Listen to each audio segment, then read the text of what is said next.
안녕하세요. 저는 서울 성북구에 살고 있는 30대 중반의 여성입니다. 최근 저에게는 인생이 뒤바뀔 만한 커다란 사건이 있었습니다. 보통 사람들이라면 한 번도 겪기 힘든 일을 그것도 저는 두 번씩이나요. 첫 번째 사건은 남편과 이혼을 하게 된 것이었습니다. 일평생 저밖에 없을 거라고 맹세했었던 남편에게 그간 만나오던 상간녀가 있다는 사실을 알게 되었거든요. 하지만 복과 화는 같이 온다는 말이 있죠. 남편과 이혼을 한 이후에 저에게 일어난 두 번째 사건은 제 인생을 통틀어서 가장 행복한 일이었습니다. 고아인 줄로만 알았던 제가 잃어버렸던 친엄마를 찾게 되었거든요.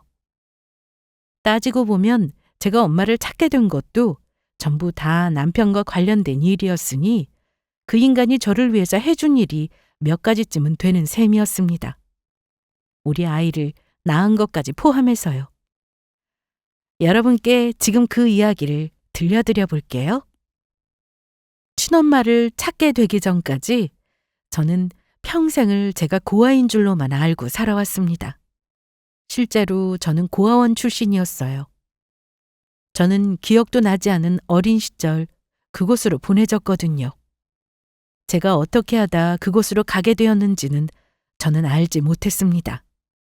사실 직원 누구도 저에게 명확한 과정을 설명해 주지 않았죠. 다만 얼핏 듣기로는 부모 없이 혼자 있던 저를 발견한 누군가가 경찰서에 데려다 주었다더라고요. 얼마간의 시간이 흐른 뒤에도 부모를 찾지 못한 저는 결국 임시보호소를 거쳐서 아동복지시설까지 오게 되었다고 했습니다. 심지어 그곳이 저의 마지막 보금자리도 아니었죠. 만 18세가 되어 고아원을 나오기 전까지 저는 시설 이곳저곳을 전전에 다녔거든요. 그 시절 고아원 생활은 정말 많이 힘들었습니다. 그나마 그곳이 아니었다면 저는 이미 길거리에서 굶어 죽거나 얼어 죽었을지도 모르겠지만요. 살면서 제일 많이 들었던 이야기는 다른 어떤 것도 아닌 고아라서 그래라는 말이었습니다. 제가 뭔가를 잘한다면 제 주변에서는 고아 주제에 의외로 이런 것도 잘하네라고 빈정거렸어요. 반대로 제가 실수하거나 뭔가를 잘못한다면 역시 고아들은 어쩔 수가 없다니까 라는 말을 했고요. 그 고아라는 딱지는 제가 어디를 가든 무엇을 하든 그림자처럼 저를 따라다니는 것이었습니다. 성인이 되어 저는 고아원을 나오게 되었어요. 고아원을 퇴소하면서 받았던 자립정착금은 딱 500만 원이었습니다. 그걸로 급한 대로 월세방 보증금을 구할 수 있었죠. 산 꼭대기에 있던 투룸 반지하 방을 구해서 함께 고아원을 퇴소했던 친구와 룸메이트로 독립생활을 시작했습니다. 비록 곰팡이가 잔뜩 끼고 오래된 집이었지만 고아원을 나와 처음 온전히 갖게 된 나만의 공간이었어요. 그때 그 감회는 아직도 생생하게 떠오를 만큼 이상한 기분이었습니다. 선아야, 너무 좋지 않아? 드디어 내 방이 생겼어. 좋기는 한데 앞으로 어떻게 살지가 막막하다. 우리 이제 식비에 월세까지 벌어야 한다고. 이제 막 이사 왔는데 벌써부터 초치는 소리 하지 말고 그건 나중에 가서 생각해. 이따가 우리 물건들 사러 마트 가자. 오는 길에 보니까 여기 큰 길 아래에 있더라고. 그래 뭐 당장 돈 없어서 굽는 건 아니니까. 안 그래도 나 봐뒀던 테이블이랑 의자가 있어. 친구의 말도 틀린 말은 아니었습니다. 내 공간을 가지게 된 건 좋았지만 그 밖의 다른 모든 것들은 다 새로운 도전이자 고난의 연속이었어요. 숨 쉬는 공기를 제외한 모든 것이 전부 다 돈이었거든요. 독립생활을 하면서 먹고 자고 입고 쓰는 데 필요한 돈이 이렇게나 많이 든다는 사실을 저희는 그때가 되어서야 처음 알게 되었습니다. 고민 끝에 내린 제가 시작한 일은 판매직이었습니다. 다른 건 몰라도 사람을 상대하는 일 하나만큼은 자신이 있었거든요. 저는 일단 신문과 전단지를 샅샅이 뒤져서 부인을 하고 있는 동네 마트에 취직을 했습니다. 이제 갓 20밖에 되지 않은 어린애가 와서 일을 하고 있으니 기존의 다른 직원분들이 딱히 좋아하는 눈치는 아니셨어요. 아가씨, 이거 정말 잘할 수 있겠어요? 하다가 힘들다면서 갑자기 관두고 나가버리는 사람이 한둘이 아니야. 그때마다 새로 직원들 뽑아서 다시 교육시키려면 우리도 얼마나 일이 많고 귀찮은데.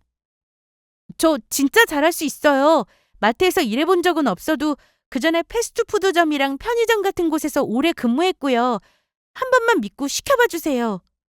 아유, 사정이 급하다고 하니까 일단 한번 시켜는 보는데. 아무튼 지각하지 말고 열심히 해야 해요. 제대로 못하거나 판매 실적이 저조하면 우리는 언제든지 내보낼 거고. 알았어요? 네, 감사합니다. 열심히 하겠습니다. 제가 하도 형편이 어렵다며 매달리자 마지못해 채용 담당하시는 분이 뽑아주시기는 하셨는데 아마도 큰 기대는 없으셨던 것 같아요. 일단 일손이 부족하니까 한두 달이라도 좀 써보자는 느낌이었죠. 하지만 다행히도 그 일은 제가 잘할 수 있는 일이었습니다. 잘할 수 없더라도 무조건 버텨야 했죠. 저는 어떻게든 여기 남아서 앞으로 자취방에 월세도 내고 생활비도 벌어야 했고 저축도 해야 했으니까요. 그리고 장기적으로는 다른 목표가 있었습니다. 그건 경력을 쌓아서 백화점에서 일을 하는 것이었어요. 하지만 나이도 어리고 경력도 없는 제가 당장 갈 수 있는 곳이 아니었기에 저는 일단 마트에 먼저 취직을 했습니다. 그렇게 저는 성인이 된 이후에 첫 직장이었던 동네 마트에서 반년쯤 일을 하고 그 이후에는 제가 가고 싶었던 백화점과 같은 계열사에 있는 대형마트로 이직을 했습니다. 대형마트는 텃세가 장난이 아니었어요. 일이 고되기도 했고 실적이 좋지 않으면 일정 기간 동안 합산을 해서 순위별로 바로 잘리는 시스템이라 다들 많이 예민한 편이었거든요. 하지만 저는 그곳에서도 열심히 해서 살아남을 수 있었습니다. 제가 일한 곳은 정류 코너였어요. 목청껏 외치고 발바닥에 불이 나도록 뛰어다니며 손님들을 끌어모았죠. 하도 말을 많이 하고 큰 소리로 응대를 한 나머지 집에 돌아갈 때쯤이면 목이 다 쉬어서 목소리가 제대로 나오지도 않을 지경이었습니다. 그래도 제 추천에 따라 고기를 구매하고 기분 좋게 돌아가는 손님들을 보면 저까지 덩달아 기분이 좋아지고는 했어요. 저와 같이 일하시는 팀장님도 제가 들어온 이후에 매출이 많이 늘었다며 자주 칭찬을 해주셨고요. 그 후로 몇 년이 더 흘렀습니다. 친구와 저의 반지하 방은 이제 다세대 주택에 해가 들어오는 2층 집으로 바뀌게 되었어요. 그리고 저는 대형마트에서 팀장님의 추천장을 받아 마침내 그렇게 소원하던 같은 계열사의 백화점으로 이직을 할 수 있었어요. 백화점에서 일을 하고 싶었던 이유는 사실 어찌 보면 단순했습니다. 어린 시절 고아원에 기부를 하러 오는 후원자님을 종종 만난 적이 있었는데 그분은 항상 제 또래의 어린아이를 함께 데려오셨어요. 얼굴이 뽀얗고 예쁘던 그 애는 한눈에 봐도 비싸고 부드러워 보이는 핑크색 코트를 입고 오곤 했습니다. 그 코트가 너무 부러웠던 나머지 저는 은근슬쩍 옆에 가서 그 아이 몰래 몇 번씩이나 코트를 쓰다듬어 보고는 했어요. 아마 나중에는 그 아이도 눈치를 챘던 것 같지만 모르는 척 해주더라고요. 친구에게 물었죠. 저런 옷은 얼마나 하냐고요. 얼마나 하는지는 모르겠지만 백화점에서 샀을 테니 비쌀 거라고 하더라고요. 그때 백화점의 존재를 처음 알게 되었던 저는 언젠가는 나도 꼭 그곳에 가서 저렇게 예쁜 옷을 사 입어야지 라는 가당차는 다짐을 했었습니다. 중학교에 들어가서는 가끔씩 백화점에 구경을 갔어요. 입구를 들어서면 공기부터가 달라지는 것만 같은 언제 가더라도 기분이 좋아지는 곳이었죠. 이곳에 매일 올 수 있다면 얼마나 좋을까 그런 상상을 했습니다. 곰곰이 생각해 보니 여기서 일을 하면 매일 올 수 있겠더라고요. 조금 웃기긴 하지만 그게 이후의 전부였죠. 저는 면접을 보고 백화점 의류 매장에서 막내 직원으로 일을 시작했습니다. 똑같이 정육 매장에서 일을 하면 경력을 그대로 다 인정받아서 월급도 더 많이 받을 수 있었지만 다른 일을 해보고 싶었어요. 사실 전에 일하던 팀장님의 추천을 받아서 인맥으로 들어오게 된 거라 가능했던 것 같기도 했고요. 백화점은 규칙도 복잡했고 받아야 할 교육도 많았습니다. 저는 매일 가장 먼저 출근을 해서 매장 오픈 준비를 하는 틈틈이 전날 교육받은 내용들을 복습했습니다. 해당 브랜드의 원단 구별 방법부터 시작해서 디스플레이 방법, 품목 코드를 구분하는 방법, 재고를 파악하는 방법, 스팀을 하는 방법까지 하나라도 더 배우려고 시간을 쪼개가며 일을 했죠. 물론 실수도 많이 했습니다. 말도 안 되는 계산 실수를 한 적도 있었고 뻔히 입었던 옷을 환불하겠다는 진상 손님을 만나서 곤욕을 치른 적도 있었고요. 그 밖에도 말로 다 표현할 수 없을 정도의 별의별 에피소드도 많았습니다. 하지만 일이 손에 익고 나서부터는 실수도 거의 하지 않게 되었고 무엇보다 저는 간절히 원하던 곳에서 하는 일이었기에 하루하루가 새로운 기분이었습니다. 매일같이 들여오는 예쁜 옷들을 구경이라도 하고 있으니 대리만족도 되는 느낌이었고요. 비록 제 월급으로 사기에는 엄두도 나지 않은 가격이었지만 말입니다. 그리고 그 와중에 저는 매장에 손님으로 왔었던 남편을 만나게 되어 연애를 시작했습니다. 남편과의 연애는 안정적이었어요. 물 흐르듯 잔잔한 날들이 이어졌죠. 연애 경험이 그렇게 많지는 않았지만 남편처럼 저를 편하게 해주고 잘 챙겨주는 사람은 없었습니다. 사랑받는다는 기분이 어떤 것인지를 그 사람과의 연애를 통해서 저는 항상 느낄 수 있었어요. 1년쯤 지나 서로에 대해서 깊은 이야기를 나누기 시작했을 때 저는 제가 고아임을 고백했습니다. 전날 그 사람이 저에게 프로포즈를 했었거든요. 이제는 사실대로 말을 해줘야 한다는 생각이 들었었죠. 어쩐지. 그래서 자기가 가족 이야기는 내 앞에서 한 번도 하지 않은 거였구나. 말하려고 해도 말할 수 있는 게 없었지. 많이 놀랐지? 솔직히 조금 놀라기는 했어. 자기가 너무 밝은 사람이어서 나는 그런 아픔이 있을 거라고는 생각을 못 했었거든. 진짜 고생 많이 했겠다. 고생이야 뭐. 이제는 다 지나간 이야기지. 내가 하고 싶었던 말은 이거야. 내가 고아인 게 불편하면 우리는 그만 만나도 괜찮다고. 그런 제 말에 남친은 정말 깜짝 놀라더라고요. 그런 일은 상상도 해본 적이 없다는 사람처럼요. 무슨 말을 하는 거야? 나는 자기랑 결혼하고 싶다고 했잖아. 자기가 고아인 거랑 우리가 결혼하는 게 무슨 상관이라고. 그렇게 말해줘서 고맙기는 한데 자기 부모님이 싫어하시지 않을까? 물론 우리 부모님이 놀라긴 하시겠지만 결혼은 내가 하는 거잖아. 나는 무조건 자기랑 결혼할 거야. 그러니까 이상한 생각하지 마. 헤어지자는 소리 같은 것도 다시는 하지 말고.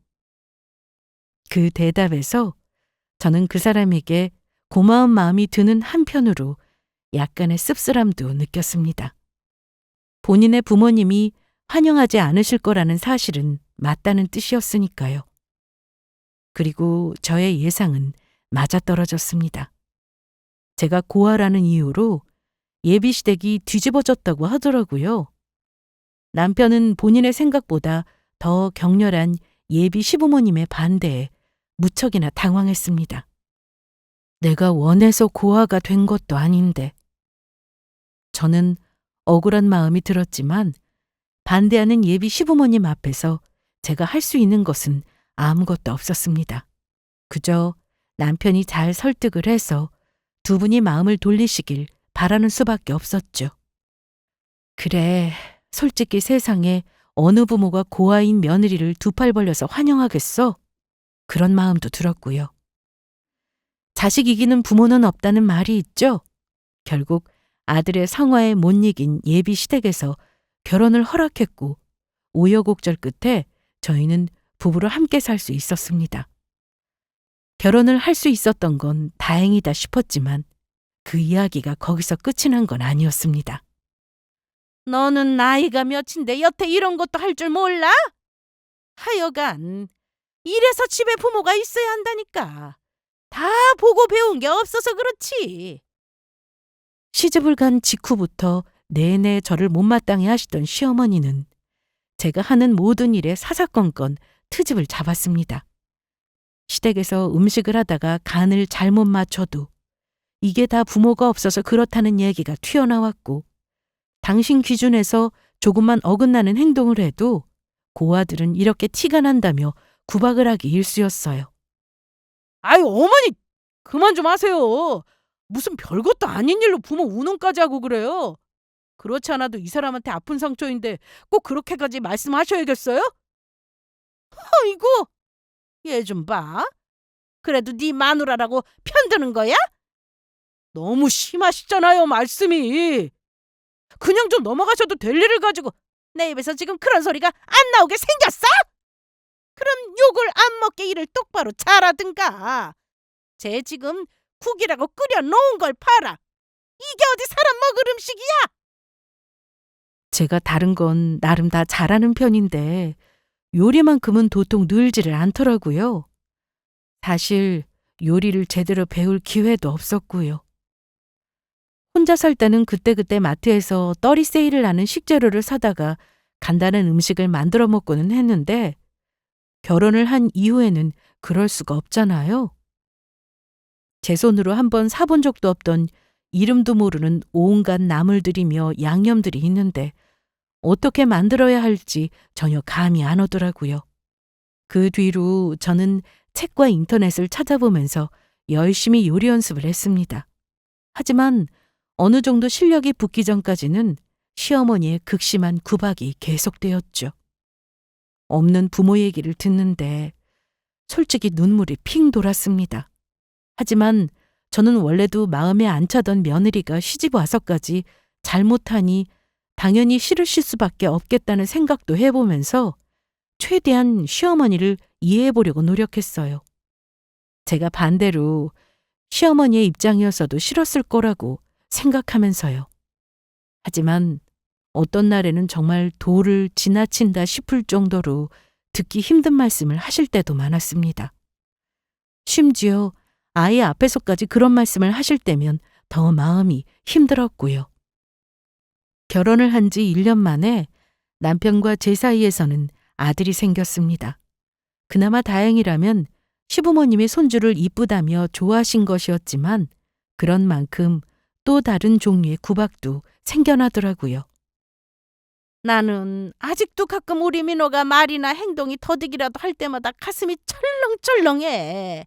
아빠는 안 닮고 본데 없는 지 엄마 닮아서 그런 걸까 봐. 참나, 민호가 얼마나 똑똑한데 어머니는 무슨 그런 쓸데없는 걱정을 다 하세요. 요즘 말도 얼마나 잘한다고요. 보고 있으면 제 아들이지만 천재 아닌가 싶다니까요. 그러니까 천만다행이지 뭐냐. 조상신이 도운 게지. 아유, 요즘 애들은 크면서 양가 조부모 영향도 많이 받는다던데. 여기는 아예 받을 건덕지도 없으니 이걸 다행이라고 해야 할지 아니라고 해야 할지 참. 뻔히 앞에 있는 제가 보이지도 않으시는지 시어머니는 손주를 앞에 두고 별의별 소리를 다 하시곤 했습니다. 아이가 똑똑하면 그만큼 아쉬워서 아이가 하는 행동이 조금이라도 이상하면 저를 닮아서 그렇다면서요. 지금이야 아이가 아직 어려서 시어머니가 하는 말을 이해하지 못하고 있었지만 앞으로 점점 더 자라면서 눈치도 생길 텐데 그 생각만 하면 가슴이 철렁 내려앉고는 했습니다. 그리고 그것보다 저를 더 힘들게 만들었던 건 남편의 반응이었어요.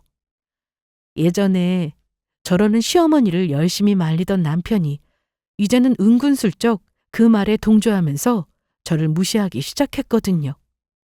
당신 아까 했던 말 진심이야? 애 앞에서 어떻게 어머님 말씀에 맞장구를 칠 수가 있어?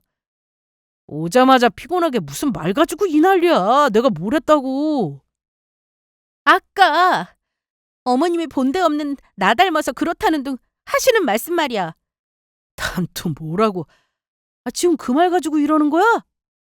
그건 그냥 어머니 입버릇처럼 하시는 말씀이잖아. 벌써 몇 년을 겪어봤으면서 그래? 집에 돌아와 제가 따져 묻자 남편은 오히려 그런 제가 어이없다는 듯 대꾸했습니다. 제가 예민하게 군다고 지적하면서요. 그게 어머니 입버릇이면 나는 평생 참고 들어야 하는 거야? 어머니도 정말 해도 너무하시잖아.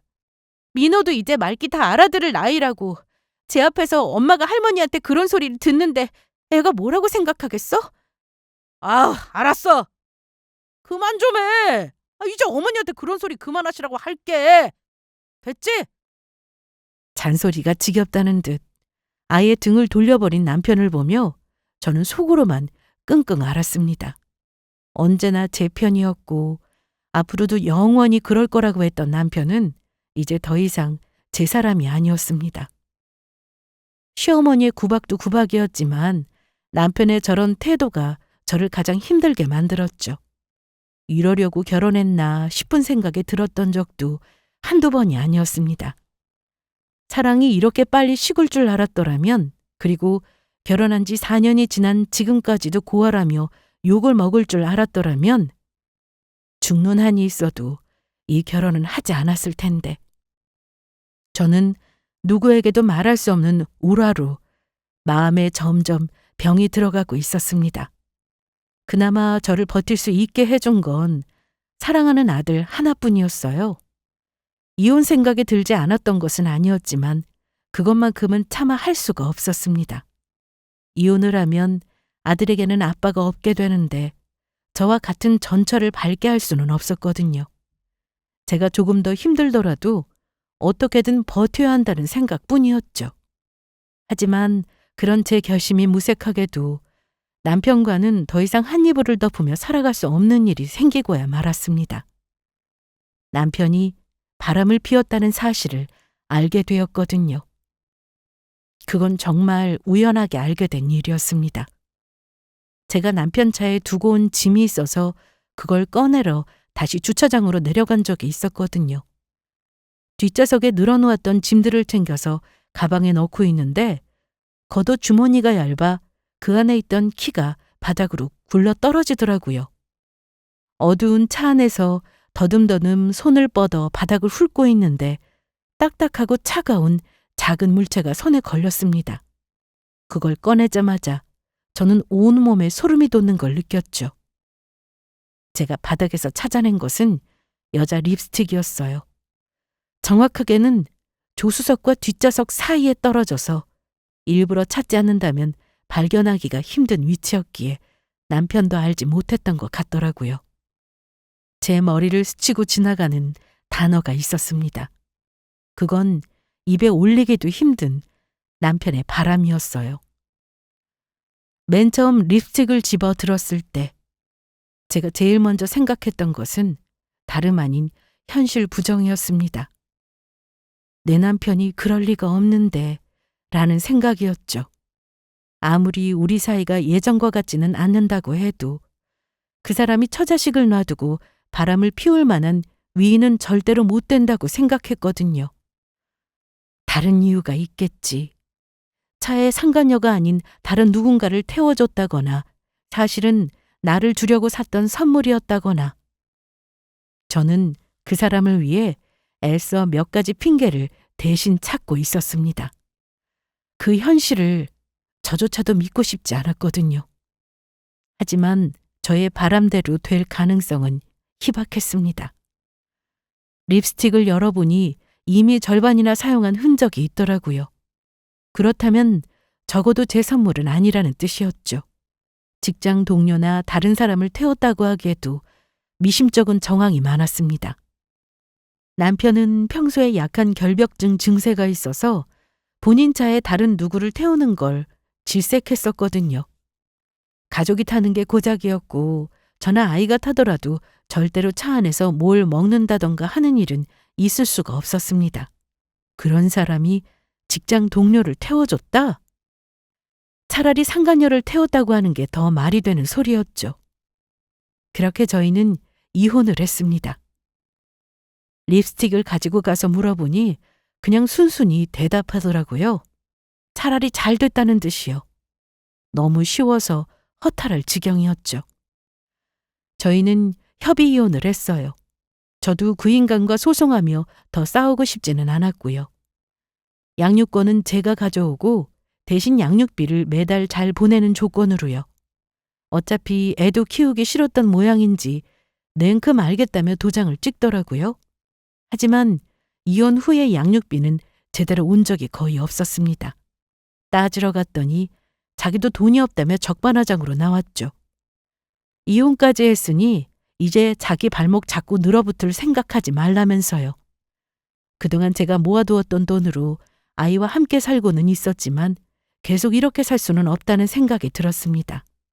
그런데 그 와중에 저에게 기막힌 소식이 들려왔습니다. 전 남편이 그 상간녀와 재혼을 한다는 소식이었어요. 바람 피운 것도 모자라서 재혼이라니. 심지어 그것도 몇 년 전 우리가 결혼을 했었던 바로 그 예식장에서 결혼식을 한다고 하더라고요. 식장의 위치까지 알고 나자 저는 구역질이 치밀어 올라 도저히 참을 수가 없었습니다. 뻔뻔한 것도 정도가 있어야지. 이 정도면 진짜 미친 인간이 아닌가 싶더라고요. 저에게 그 사실을 알려주었던 친구도 어이가 없는지 기가 막혀 했고요. 양육비도 돈 없다며 안 보내는 인간이 결혼식을 할 돈은 있었다니 그것도 황당하기 짝이 없는 일이었죠. 저는 그 인간의 결혼을 축하하면서 잊지 못할 결혼 선물을 준비하기로 했습니다. 바로 깽판이었어요. 도저히 더는 못 참겠다 싶더라고요. 그때 사실 저는 가슴속에 우라가 쳐서 금방이라도 계기가 있다면 화산처럼 폭발해버릴 것만 같은 상태였거든요. 그런데 전 남편 놈이 그 화산이 폭발할 계기를 만들어준 셈이었습니다. 저는 눈이 반쯤 돌아있는 상태로 그 둘을 찾아갔습니다. 바로 결혼식 당일에요. 결혼식장의 구조는 제가 너무나 잘 알고 있었습니다. 불과 몇 년 전까지만 해도 이 식장을 들어서면서 그렇게 설레고 행복했었는데 그 추억이 담긴 소중한 곳에 다시 오게 된 것이 이제는 외도를 하고 심지어 그 여자와 재혼을 하겠다는 역겨운 인간을 찾기 위해서라는 이 현실이 믿기지가 않을 정도였습니다. 결혼식장은 층마다 다른 커플들의 예식이 치러지는 구조로 되어 있었습니다. 저는 1층 안내 표지판에서 그 인간들의 이름이 적힌 충수를 확인하고는 곧장 엘리베이터를 잡아타고 그곳으로 향했습니다. 엘리베이터의 문이 열리자마자 저 멀리 환하게 웃고 있는 전 남편 놈이 보이더라고요. 공작새처럼 잔뜩 꾸며놓은 그 얼굴을 보니 당장이라도 머리채를 잡아뜯고 싶은 기분이 들었습니다. 저는 빠른 걸음으로 그곳에 모인 인파들을 헤치며 남편 놈을 향해 다가갔어요.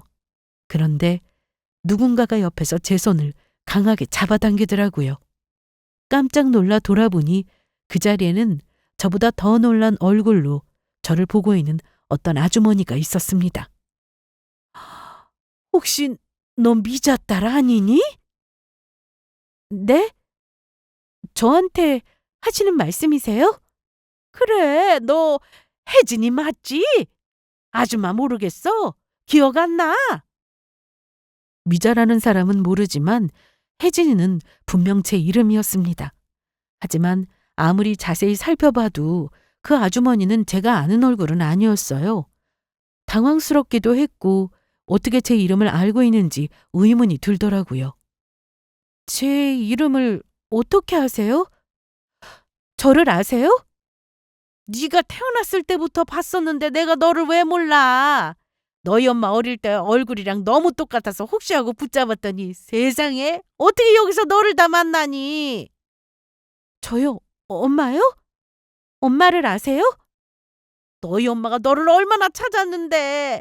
아이고, 이러고 있을 때가 아니지. 당장 너희 엄마한테 전화 걸어야겠다. 저는 갑자기 닥친 이 상황에 정신이 없었습니다. 여태껏 저희 엄마를 안다고 하는 사람도 만난 적이 없었을 뿐만 아니라 그런 사람을 심지어 여기 이곳에서 지금 만나게 될 거라고는 전혀 예상하지도 못했거든요. 더군다나 아직 눈앞에 이 아주머니가 누군지도 확실치 않은 상황에서 저희 엄마가 살아있다는 말은 더 믿기가 힘든 이야기였죠. 누군가를 착각하신 게 아니냐고 묻고 싶었지만 아주머니는 한 손으로는 제 팔을 꼭 붙든 채 다른 한 손으로는 어디론가로 연신 전화를 걸고 있었습니다. 저는 당황해서 고개를 돌려 전 남편 놈이 서 있던 곳으로 다시 눈을 훑었습니다. 그 인간은 아직 저를 발견하지 못한 모양이었어요. 싱글벙글 입이 찢어져라 웃으면서 결혼식장을 찾아온 다른 하객들과 인사를 나누고 있더라고요.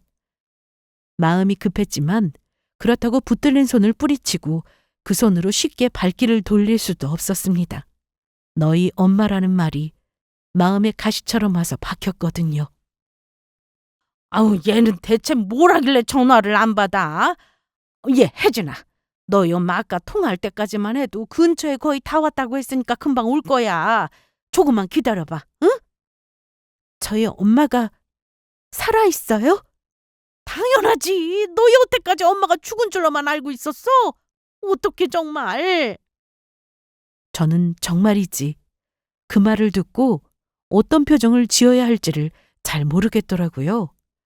엄마가 살아있었다는데 그 엄마가 내 엄마가 맞는지도 아직 모르는 상황에서 웃어야 할지 울어야 할지 혼란스러운 이 현실이 믿기지가 않았습니다. 저를 보며 연신 이 불쌍한 것 어떻게 하면 좋으냐고 울먹이는 아주머니의 얼굴만 멍하니 쳐다보고 있었죠. 심지어 그분은 한복을 곱게 차려입고 계신 상태였어요. 누가 봐도 신랑이나 신부의 어머니 차림새였습니다. 신랑 어머니는 아닌 게 확실하니 남은 건 신부의 어머니라는 뜻이었는데 그렇다면 전 남편 놈과 바람을 피운 그 상간녀의 어머니라는 말이었잖아요. 그 사실도 저를 당황하게 하는 이유 중에 하나였습니다. 하지만 방황의 시간은 그렇게 길지 않았어요. 몇 분 지나지 않아서 아주머니의 말처럼 금방 이곳에 저희 엄마라는 사람이 도착했거든요. 활짝 웃으면서 이쪽으로 다가오고 있던 엄마는 이내 울먹이는 아주머니와 그 옆에 서 있던 저를 번갈아 보더니 점점 표정이 일그러지기 시작했습니다. 두 손으로 입을 틀어막으며 이쪽으로 다가오던 엄마는 제 앞에 완전히 멈춰섰을 때 이미 얼굴이 눈물로 다 젖어 있었어요. 혜진아, 너 혜진이 맞지? 미자, 너 왜 이렇게 전화를 안 받아? 얘 혜진이 맞아. 네가 그렇게 찾던 네 딸 맞다고. 안타깝게도 저는 엄마의 얼굴도 알아보지 못했습니다. 하지만 저를 끌어안고 바닥에 쓰러지듯 주저앉아 오열하는 엄마의 얼굴을 보니 그냥 본능적으로 알 것 같더라고요. 이 사람이 내 친엄마가 맞았고 엄마가 나를 버린 데는 다 이유가 있었을 것 같다는 것을요. 엄마는 몇 번이고 제 얼굴을 다시 확인하고는 저를 끌어안고 아주 통곡을 하고 있었습니다. 옆에서 엄마 친구라는 아주머니도 눈물을 쏟고 있었고요. 당시에는 정신이 없어서 제대로 듣지를 못했지만 나중에 자세한 사정을 들을 수 있었습니다. 어릴 때 엄마는 어린 저를 데리고 집에서 한참 멀리 떨어진 공원에 놀러 간 적이 있었다고 하더라고요. 아빠는 그날 같이 오지 못했고 엄마와 저 단둘만 오게 된 나들이었죠. 그리고 거기서 제가 아이스크림을 사달라며 한참을 칭얼거렸다고 합니다. 하지만 그날따라 아이스크림 줄이 너무 길었어요. 엄마는 처음에는 제 손을 붙들고 줄을 함께 서 있다가 제가 다리가 아프다고 하자 그럼 벤치에 가서 앉아있으라고 손짓을 했다고 하시더라고요. 저는 엄마의 시선이 머무는 자리에서 얌전히 벤치에 앉아 기다렸습니다. 엄마는 몇 번이고 뒤를 돌아보며 제가 그 자리에 있는지를 확인했고요. 하지만 아이스크림을 받아 줄을 빠져나왔을 때 저는 그 자리에 없었습니다. 몇십 초 전까지만 해도 분명히 거기 있었는데 아이스크림을 주문하고 받아오는 그 짧은 순간 동안 아이가 순식간에 사라져버리고 만 것이었죠. 엄마는 너무 놀라 미친 듯이 저를 찾아다녔다고 합니다. 공원 경비들과 함께 공원을 뛰어다니며 샅샅이 찾았고 몇십 차례나 안내방송도 내보냈죠. 그중에는 경찰들까지 동원되어 저를 찾아 나섰다고 합니다. 하지만 그 어디에서도 저를 찾을 수가 없었죠. 일단 집으로 돌아가 계시라는 말에도 엄마는 그 공원을 떠날 수가 없었다고 합니다. 나중에 알게 된 아빠까지 달려와 함께 저를 찾았지만 저는 여전히 어디에도 없었고 결국 저를 잃어버린 충격에 엄마는 쓰러졌고 아빠와 엄마는 서로를 볼 때마다 그 생각이 난 나머지 결국 이혼하게 되었다고 하시더라고요. 너희 엄마 그때 널 잃어버리고 얼마나 힘들어했는지 몇 년을 거의 정신이 나간 사람처럼 살았어. 눈만 뜨면 밖에 나가서 널 찾겠다고 헤매고. 제가 생각했던 것처럼 엄마는 저를 버린 게 아니었습니다. 그건 단지 실수해서 빚어진 비극적인 사고일 뿐이었죠. 자식을 잃어버린 심정이 어땠을지 지금 오열하고 있는 엄마의 얼굴만 봐도 알 수 있을 것 같았습니다. 그렇게 저희 모녀가 눈물의 상봉을 하고 있을 때 뒤에서 익숙한 목소리가 들려왔습니다. 너 여기서 지금 뭐 하는 거야? 전 남편 놈이었어요. 드디어 저를 발견했는지 기겁하면서 다가와서는 제 손목을 잡고 끌어내려고 하고 있었죠. 제가 본인의 장모가 될 사람과 함께 있었으니 당연히 놀라지 않았겠어요? 저는 그 손을 뿌리치면서 말했어요. 이거나 어딜 만져? 너 미쳤어 진짜? 여기가 어디라고? 이 결혼식 망치면 너 내가 고소할 거야. 알아? 그 인간은 예비 장모의 눈치를 보며 제 귀에만 들릴 법한 아주 작은 목소리로 화를 냈습니다. 저는 코웃음을 치면서 그 인간을 밀어냈죠. 왜? 내가 못 올 때 왔어? 보는 눈이 그렇게 무서우면서 어떻게 재혼할 생각을 다 했대? 두 사람 아는 사이야? 그냥 아는 친구예요. 전 남편 놈은 제 입에서 대답이 나오기 전에 얼른 친구라고 얼버무렸습니다. 저는 기도 안 찼죠. 친구 같은 소리하고 있네. 내가 네 친구야? 아줌마, 저 인간 제 전 남편이에요. 아니, 그게 무슨... 자네 전처는 죽었다고 하지 않았나? 알고 보니 저 인간 쓰레기 같은 놈이 제가 죽었다고 뻥을 쳤더라고요. 심지어 멀쩡히 잘 살고 있는 아이까지도 태어난 적이 없다고 말을 했고요. 저게 정말 인간이 맞긴 한 건지 저는 새삼스럽게 다시금 차오르는 혐오스러움에 참을 수가 없었습니다. 아닙니다. 저 여자 미친 여자예요. 제가 하는 말 믿으시면 안 돼요. 그래, 내가 미쳐서 너 같은 인간이랑 결혼까지 해서 애까지 낳았지. 왜? 또 막대 먹은 말벌이까지 고아라서 그렇다고 얘기하게? 야, 박혜진! 너 그 입 안 다물어? 근데 이거 어쩌지? 나 이제 우리 엄마 찾았는데? 너 잡으러 여기까지 온 덕분에 고아 신세까지 탈출하게 됐네. 고마워. 전 남편 놈은 이제는 아예 새파랗게 질린 얼굴로 저를 보며 어쩔 줄을 몰라 했습니다. 저 얼굴은 극도로 당황했을 때 나오는 표정이었어요. 정말 미친 여자라도 된 것처럼 웃고 있는 저를 보며 그놈은 결국 슬슬 뒷걸음질을 치더니 꽁무니를 내빼고 달아나 버렸습니다. 이 난리가 나는 바람에 사람들이 점점 이쪽으로 몰려들고 있었거든요. 수군거리기 시작하는 목소리에 더 이상 참지 못하고 도망을 가버린 거였죠. 신부 대기실 안까지 바깥에 이 소식이 전해졌는지 눈물바람으로 달려나오는 상간녀의 얼굴이 보였습니다. 제가 사진 속에서 확인했던 바로 그 여자였어요. 너 이게 대체 어떻게 된 거야? 그래, 민주야. 이게 다 무슨 일이니? 상간녀는 본인 엄마와 그 옆에 서 있는 저를 번갈아 보더니 결국 그 자리에 주저앉아 오열하기 시작했습니다. 알고 봤더니 상간녀와 그 인간이 짜고 결혼 허락을 받기 위해서 함께 거짓말을 한 거였더라고요. 전처가 멀쩡히 살아있는 데다 애까지 있다고 하면 죽어도 허락을 못 받을 것 같아서 그랬다고 하면서요. 당연히 결혼식은 파토가 났고 상간녀 집안은 아주 뒤집어졌습니다. 엄마도 뜻밖의 이 상황이 너무 당황스러우신지 말을 잇지 못하셨어요. 제정신인 거냐며 딸의 등짝을 퍽퍽 내리치며 울부짖는 친구분을 말리다가 위로하다가를 반복하시면서요. 상태가 조금 진정이 된 후에 일단 저와 엄마는 그 자리를 빠져나왔습니다. 이 일은 이 일이었고 우리 사이에는 또 나눠야 할 말이 너무 많았거든요. 저희는 우선 근처 카페로 이동했습니다. 저는 솔직히 이때까지도 유전자 검사라도 해봐야 하는 거 아니냐고 100% 엄마라는 걸 확신하지는 못하고 있었는데 엄마는 그냥 보자마자 저인 걸 알았다고 하시더라고요.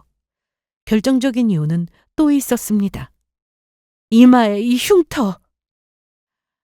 어릴 때부터 있었지? 네, 맞아요. 고원에 들어갈 때부터 있었다더라고요. 그거 네가 돌도 지나기 전에 탁자 모서리에 부딪혀서 생긴 흉터야. 그때 이마가 약하게 찢어졌었거든. 흉터가 생길까봐 내가 얼마나 미안하고 조마조마했었는데. 엄마는 제 이마의 흉터를 손끝으로 만지면서 또 우셨어요. 저는 오히려 이 흉터가 남아있어서 다행이라고 생각했죠. 그렇지 않았으면 아주머니와 엄마가 저를 알아보지 못할 뻔했으니까요. 울고 있는 엄마의 손을 잡고 있는데 마음이 너무나 이상했습니다. 꿈에서도 만나고 싶어 했던 엄마였는데 눈앞에 있다는 이 현실이 믿기지가 않았거든요. 그동안 어떻게 지냈어? 너무 미안해. 엄마 때문에 많이 힘들었지? 힘들긴 했는데 그래도 나름 즐겁게 잘 지냈어요. 괜찮아요.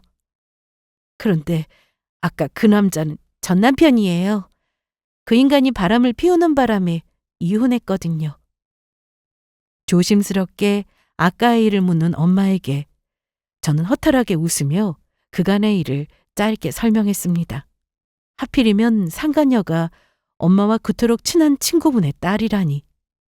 복잡하게 얽힌 이 관계를 어떻게 설명해야 할지 그냥 모든 게 다 멍한 상태였습니다. 지금 이 순간 누구보다도 더 황당한 사람은 그 인간이겠지만요. 제가 이혼을 한 후 아이까지 혼자 키우고 있다는 말에 엄마는 또 눈물을 한바탕 쏟으셨어요.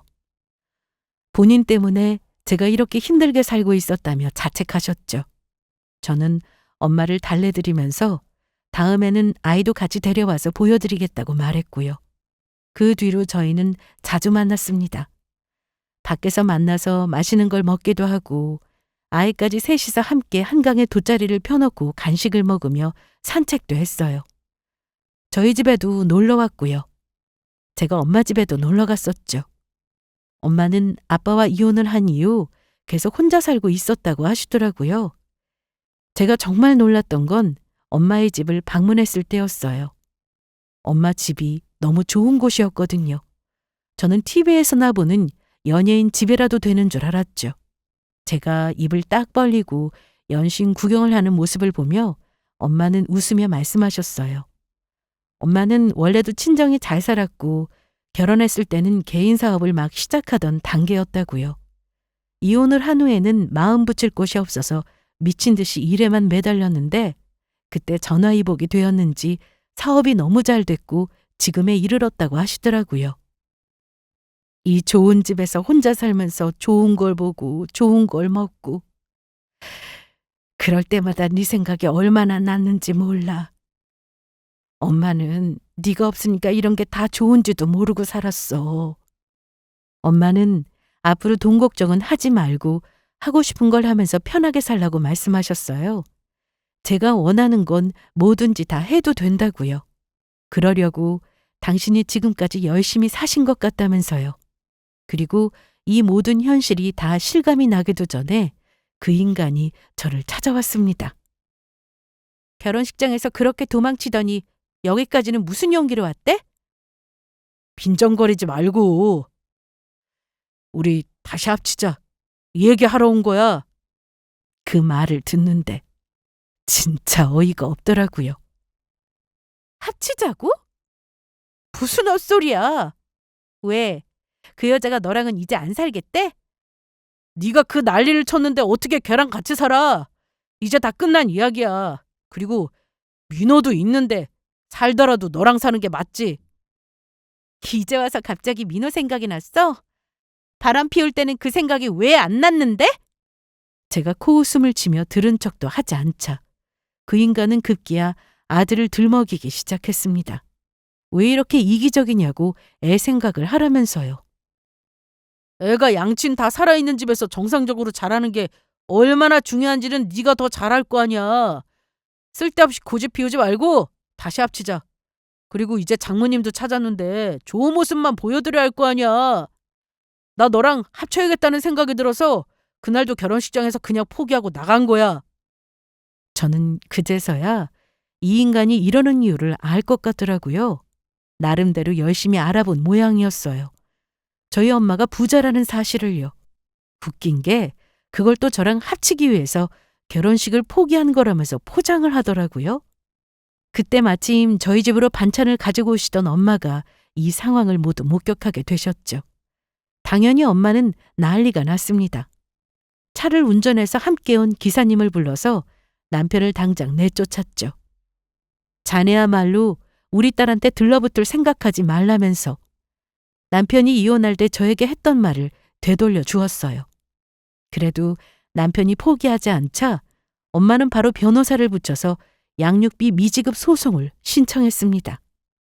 그쯤 되어서야 그 인간은 다시는 찾아오지 않을 테니 제발 사정 좀 봐달라며 전화로 매달렸지만 저는 할 말은 변호사를 통해서 하라며 번호를 차단했고요. 최근에 저는 아이와 함께 이사를 했습니다. 엄마가 사는 아파트의 다른 층으로요. 저는 굳고 사양했지만 엄마가 저와 가까이 살고 싶다며 이제는 하루라도 얼굴을 안 보고 살 수가 없다고 하시더라고요. 엄마 소원이라는 말에 하는 수 없이 그리로 이사를 했죠. 지금은 모든 게 다 꿈처럼 행복하기만 합니다. 그 인간은 받아 마땅한 벌을 받았고요. 참, 엄마 친구분을 통해서 상간녀에게 사과도 받았습니다. 그게 진심인지는 모르겠지만 다 끝난 일이니 더 이상은 신경 쓰지 않기로 했어요. 이제는 앞만 보고 지금의 이 소중한 순간순간들을 살아가기로 했고요. 여기까지 들어주셔서 감사합니다.